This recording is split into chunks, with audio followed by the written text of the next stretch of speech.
Mr. President. Senator from Hawaii. Thank you, Mr. President. What is the purpose of the Senate? The authors of the Constitution laid the foundation of the Senate without really knowing what it would look like once it was standing. They knew it would rival and restrain the House of Representatives. After all, the Senate had a higher age requirement. Members were to serve 6-year terms and to represent not just a district, but an entire state. But it was clear from the beginning of the formation of the Senate that it would take time before the purpose of this body was truly realized. For several decades in our nation's history, it was the House of Representatives, not the Senate, that hosted the great debates and introduced major legislation. It wasn't until the nation began to splinter in the shadow of slavery that the Senate came into its own. And while the rules of the Senate gave us its basic structure, it was the members of the Senate, the people who made up this body, who had to stand up and to lead. We remember them today as the lions of the Senate: Daniel Webster, John Calhoun, Henry Clay. And this body owes its status to them and their leadership because they began to define the Senate in a way that no one had before. Over time, this place became one that valued bipartisanship, deliberation, and compromise. It has become a chamber that balances the right to debate with the demands for action. In some of the toughest moments in our history, the members of the Senate have used this body to lead, particularly when the president has faltered. Take President Nixon. The Watergate scandal had weakened the presidency in ways that do-nothing presidents never had. But the Senate, led by a member of the president's own party, didn't stand by and watch the void unmoved. They filled the vacuum for the good of the country. It is this kind of history that has shaped the Senate into what it is today, a body that examines, considers, protects. Senator Byrd, the longest-serving senator in the United States history, said, "The Senate is a source of wisdom and judgment, both on the actions of the lower house and on the executive. That is what the Senate is for. That is our purpose." And we achieve that purpose through customs and traditions, through members serving 6 years and representing whole states, through rules that force bipartisanship, deliberation, and compromise. But now, the majority leader has placed one of those rules on the chopping block because they can't get to 60. They can't find the 60 votes needed to end debate on the president's nominee for the Supreme Court.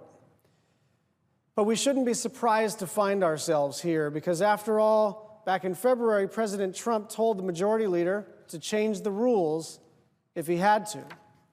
And now, as this administration closes in on its first 100 days without passing a single piece of major legislation, the Senate Majority Leader is ready to fulfill the president's request and change the rule instead of changing the nominee.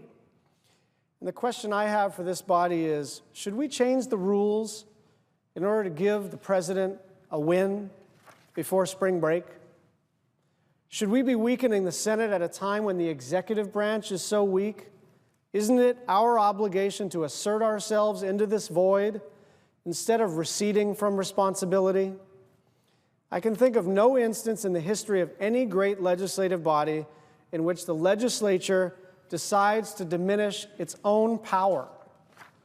And this is beyond strange in the world's greatest deliberative body, in the world's most powerful legislative chamber. For what good reason would we give up our own prerogatives? This administration has been ineffective.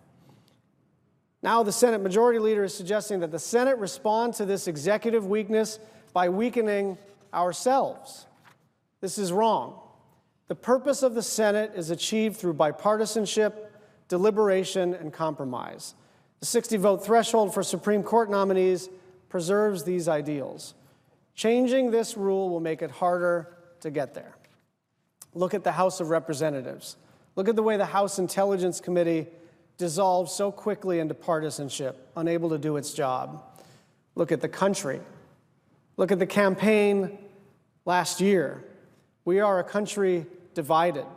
Polarization is at an all-time high, and so now is not the time to crush a cornerstone of the Senate's foundation. But I don't think this is inevitable. This is not unstoppable. This is up to all of us. It is up to the members of the Senate to decide if we are going to damage the world's greatest deliberative body at a time when the country needs us the most. The Senate has always been defined by its members. The rules, the customs, the traditions, they help. But at the end of the day, it's the members of the Senate who, like Calhoun, Webster, Clay, Kennedy, Inouye, Hatch, McCain, who made the Senate relevant and necessary. So we're going to find out who we are as senators.